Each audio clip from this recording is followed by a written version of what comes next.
Pilate questions Jesus, and in response, Jesus testifies to the truth. Anyone committed to the truth hears my voice. Pilate does not hear Jesus' voice, nor does he recognize the truth. It's interesting, the Greek word that's used for truth literally means remember not to forget. Pilate's failure to hear Jesus' voice shows that he does not belong to God. In chapter 10 of John's Gospel, Jesus said, I am the good shepherd. My sheep hear my voice. Israel's kings were often referred to as shepherds. So by identifying himself as the good shepherd, Jesus is showing us what a king should look like. The good shepherd lays down his life for the sheep. In this, Jesus does the will of the one who sent him. Jesus always hears the Father's voice, that voice which first spoke over the waters of the Jordan, naming him my beloved Son. As the Passion begins in John's Gospel, John tells us that during supper, Jesus, knowing that he had come from God and was going to God, got up from the table and began to wash his disciples' feet. So when Jesus declares to Pilate, my kingdom is not from this world, it's with that same understanding that Jesus has come from God. Jesus' authority does not come from this world. His authority and power comes from God. This passage in John's Gospel has often been used as a kind of proof text for Christians who would thoroughly separate religion from politics. Partly this confusion comes from the American separation of church and state. But if we were to bracket out a whole dimension of human life, insisting that God has no authority here, we would be denying God's power over us. Jesus is the faithful witness, the firstborn of the dead, and ruler of the kings of the earth, as the book of Revelation insists. So acknowledging Jesus' kingship has everything to do with how we live out our earthly citizenship, how we work, pay, buy, sell, and vote.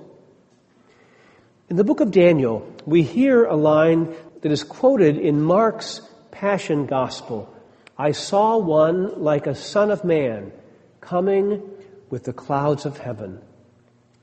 He is standing before the Ancient One. This is one of the rare descriptions of God in the Old Testament. And it is God who gives the Son of Man dominion, glory, and kingship that shall not pass away. Jesus uses the term Son of Man 81 times in the Gospel to speak about himself. The book of Daniel is written when the Israelites suffered under an oppressive, hostile imperial regime, and it elicits dreams of liberation from all empires. The term Son of Man has a future dimension, like all apocalyptic literature. It points to the next generation, to the Son. So Son of Man would mean a new generation of humanity, or perhaps even a new kind of humanity, just as St. Paul spoke about a second Adam and a new humanity. Walter Wink wrote that the term Son of Man reveals a deep truth about God, that God is human. It's the great error of humanity, Wink writes, to believe that it is human. We are only fragmentarily human, fleetingly human, brokenly human. We see glimpses of our humanness. We can only dream of what a more human existence and political order would be like. We have not yet arrived at true humanness. Only God is human. And we are made in God's image and likeness, which is to say, we are capable of becoming human.